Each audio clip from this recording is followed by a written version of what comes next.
Eternal God emperor के पिछले episode में हमने देखा रुओचन निशुएन के काफी ज्यादा करीब आ जाता है। निशुएन थोड़ा हैरान होता है। अब रुओचन निशुएन पर काफी ज्यादा थप्पड़ मारता है जिससे कि निशुएन की हालत खराब हो जाती है। अब रुओचन अपने वेपन को बाहर निकालता है। वो वेपन फिंग्यू का ही नाइफ होता है। फिंग्यू फेंग जीलिन का भाई होता है। रुओचन उस नाइफ को बाहर निकाल कर कहता है, ये फिंग्यू का नाइफ है, तुम इसे सच में वापस लेना चाहते हो, है ना? जीलिन को रुओचन की इस बात को सुनकर काफी ज्यादा गुस्सा आता है एंड वो रुओचन से कहता है, आखिर तुम्हारी ये करने की हिम्मत कैसे हुई? रुओचन जीलिन से कहता है, वैसे भी हम झगड़े की स्टेट में हैं, इसलिए मुझे किसी चीज का डर नहीं। रुओचन क्विंग्यू के नाइफ को निशुएन के काफी ज्यादा करीब ले आता है। स्क्वायर कमांडर के दूसरे वॉरियर ये देखकर घबरा जाते हैं। जीलिन कहता है, रुओचन तुमने अब हद पार कर दी है। दूसरी ओर रुओचन जो कि निशुएन के सामने खड़ा होता है वो निशुएन से कहता है, मुझे उन लोगों से काफी ज्यादा नफरत है जो कि दूसरों की पावर्स पर निर्भर रहते हैं। अब रुओचन निशुएन के सर पर अपना पैर रखता है, लेकिन दूसरी ओर से जीलिन रुओचन के भाई शाओचू को पकड़ लेता है एंड रुओचन से कहता है, रुओचन अगर तुमने निशुएन को टच करने की हिम्मत की तो मैं इस पिग के हाथ तोड़ दूंगा। रुओचन जीलिन की बात सुनकर पीछे मुड़ता है एंड उसे कहता है, मेरे भाई को जाने दो। जीलिन रुओचन से कहता है, रुओचन अकेडमी में हम सिर्फ खुद की स्ट्रेंथ पर निर्भर रहते हैं, जब समय नीचे झुकने का होता है तो हमें नीचे झुक लेना चाहिए। रुओचन इस बात को सुनकर कहता है, तुम मतलबी हो। अब जीलिन रुओचन के भाई शाओचू के सर पर हाथ रखता है जिससे कि शाओचू को काफी ज्यादा तकलीफ होती है। रुओचन से ये चीज देखी नहीं जाती एंड वो शाओचू को बचाने के लिए जीलिन के करीब जाता है एंड उसके हाथ पर एक स्ट्राइक मारता है जिससे कि जीलिन का हाथ दूर हो जाता है। अब जीलिन अपने सभी साथियों को रुओचन पर एक साथ हमला करने के लिए कहता है। जीलिन के सभी साथी रुओचन पर हमला करने के लिए तैयार हो जाते हैं। इस सिचुएशन को देखकर शाओचू रुओचन से कहते हैं, नाइन ब्रदर जल्दी से भाग जाओ, तुम इतने सारे लोगों को नहीं हरा सकते।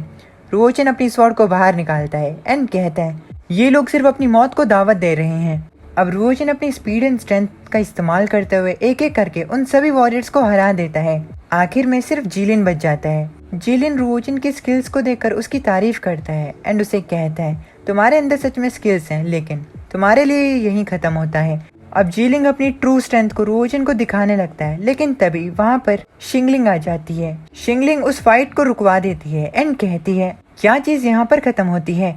ये तो सुनने में काफी ज्यादा मजेदार लगता है। शिंगलिंग को वहाँ पर देखकर जीलिन की हालत काफी ज्यादा खराब हो जाती है। वो पीछे मुड़ता है एंड शिंगलिंग को ग्रीट करते हुए कहता है, मिस्टर वानमू आप यहाँ पर? रुओचन भी शिंगलिंग को देखकर काफी ज्यादा शॉक्ड होता है। उसे पहली बार शिंगलिंग को देखकर लगता है कि शायद वो यहाँ पर यानचेन का बदला लेने के लिए आई है। अब शिंगलिंग कहती है, मैं यहाँ पर तुम्हें ढूंढने के लिए नहीं आई हूँ। शिंगलिंग बताती है कि वो यहाँ पर रुओचन के लिए आई है। इस बात को सुनकर जीलिन के पसीने छूटने लगते हैं, लेकिन क्योंकि उसे अपने भाई का बदला लेना था इसीलिए वो शिंगलिंग से कहता है, सीनियर सिस्टर जैंग रुओचन ने मेरे छोटे भाई को मारा है और मैंने एल्डर से भी परमिशन ले ली है अपने भाई का बदला लेने के लिए। मैं ये चीज अकेडमी के रूल्स के अकॉर्डिंग कर रहा हूँ। शिंगलिंग एल्डर्स की बात को सुनकर चिढ़ जाती है एंड वो जीलिन से कहती है, क्या तुम मुझे एल्डर्स का नाम लेकर धमकाना चाहते हो? जीलिन ये बात सुनकर काफी ज्यादा घबरा जाता है एंड वो कांपने लगता है। वो शिंगलिंग से कहता है, मैं ये करने की हिम्मत बिल्कुल भी नहीं करूंगा। जीलिन इस समय पर भीगी बिल्ली बन जाता है। तभी शिंगलिंग जीलिन से कहती है, अगर ऐसी बात नहीं है तो तुम इतने ज्यादा क्यों डरे हुए हो? मैं तुम्हारे लिए यहाँ पर चीजों को डिफिकल्ट करने नहीं आई हूँ। अब शिंगलिंग रुओचन से कहती है, रुओचन तुमने उसके भाई को मारा है, क्यों ना तुम इस चीज का एक सॉल्यूशन दो। सभी लोग इस चीज को जानकर काफी ज्यादा शॉक्ड हो जाते हैं क्योंकि सभी लोगों को पता चल चुका होता है कि शिंगलिंग यहाँ पर रुओचन को बचाने के लिए आई है। रुओचन शिंगलिंग की बात सुनकर जीलिन से कहता है, जीलिन 1 महीने बाद तुम और मैं डेथ स्टेज पर फाइट करेंगे। शिंगलिंग इस बात को सुनकर काफी ज्यादा शॉक्ड हो जाती है एंड वो कहती है कि ये बच्चा पागल है। जीलिन इस बात को सुनकर काफी ज्यादा खुश होता है एंड वो कहता है, क्या मैं सही सुन रहा हूँ? हालांकि रुओचन इस चैलेंज को देते हुए काफी ज्यादा घबरा रहा होता है, लेकिन वो जीलिन से कहता है, तुमने बिल्कुल सही कहा, 1 महीने के बाद तुम और मैं लाइफ एंड डेथ के स्टेज पर फाइट करेंगे। मैं तुम्हारे हाथ पैर तोड़कर अपने 4th ब्रदर का बदला लूंगा। जीलिन इस बात को सुनकर कहता है, चलो तुमने ये खुद ही कह दिया, मैं तुमसे 1 महीने बाद मिलूंगा, कहीं भाग मत जाना। सभी फीमेल वॉरियर इस बात को सुनकर काफी ज्यादा शॉक्ड होती हैं। वो लोग इस चीज को डिसाइड नहीं कर पा रहे होते कि उन्हें रुओचन को हिम्मत वाला बताना चाहिए या स्टूपिड। रुओचन के इस चैलेंज की वजह से जीलिन को रुओचन को मारने का एक मौका मिल जाता है और ये चीज सभी वॉरियर्स को काफी ज्यादा एक्साइटेड कर देती है। कुछ टाइम बाद रुओचन एंड शिंगलिंग बात करते हैं, जहाँ पर शिंगलिंग रुओचन से कहती है, क्या सच में तुमने इसके बारे में ठीक से सोच लिया है? अगर तुम लाइफ एंड डेथ के स्टेज पर फाइट करते हो तो तुम शायद से मारे जाओगे। रुओजन एक पिल को खा रहा होता है। वो उस पिल को खाते हुए शिंगलिंग से कहता है, तुम्हारी मदद के लिए शुक्रिया, लेकिन आखिर में मुझे जीलिन के साथ अपनी प्रॉब्लम को खुद ही सॉल्व करना होगा।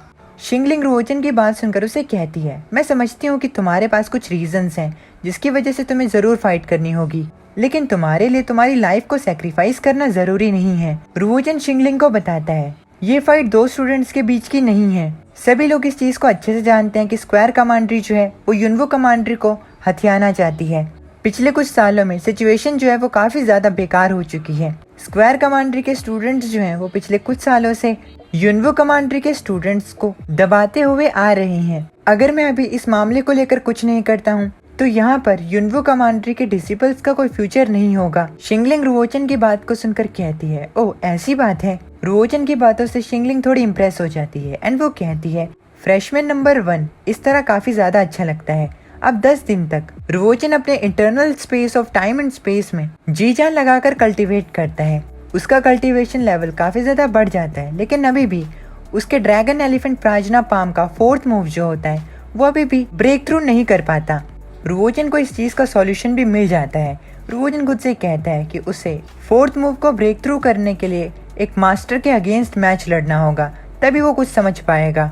अब 10 दिनों के बाद रुओजन अपने internal space of time and space से बाहर निकलता है एंड बाहर निकलकर वो अपनी ब्लैक कैट को ढूंढने लगता है, क्योंकि उसे उसके साथ प्रैक्टिस जो करनी होती है। अब तभी अचानक से रुओजन को एक आवाज आती है।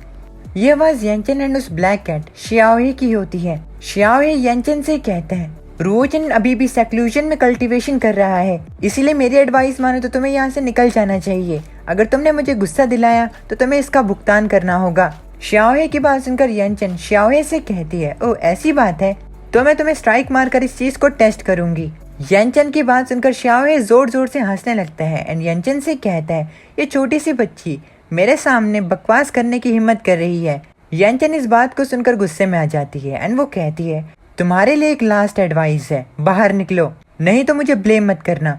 अब शियाओहे येंचन पर हमला करने के लिए आगे बढ़ता है, लेकिन येंचन अपनी एक स्वॉर्ड की स्ट्राइक की मदद से शियाओहे को खुद से दूर कर देती है एंड उसे कहती है, मोटी बिल्ली तुम्हारी स्पीड जो है वो सच में काफी ज्यादा फास्ट है, लेकिन उसके बावजूद भी ये मेरे लिए काफी ज्यादा स्लो है। शियाओहे इस बात को सुनकर काफी ज्यादा भड़क जाता है एंड वो येंचन को गाली देते हुए उस पर दोबारा से हमला करता है, लेकिन एक और बार येंचन उसे पीट देती है। अब जब येंचन एंड शियाओहे की बहस हो ही रही होती है, तभी वहाँ पर शिंगलिंग आ जाती है। शिंगलिंग शियाओहे को देखकर कहती है कि उसे एक नया खिलौना मिल चुका है।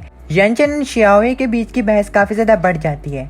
येंचन काफी ज्यादा गुस्से में होती है, इसीलिए वो शियाओहे से कहती है कि वो अपने मालिक की तरह ही काफी ज्यादा बेशरम है और अब वो उसके जीभ को काटने जा रही है। शियाओहे भी कम नहीं होता एंड वो येंचन को काफी ज्यादा उल्टा सीधा कहता है।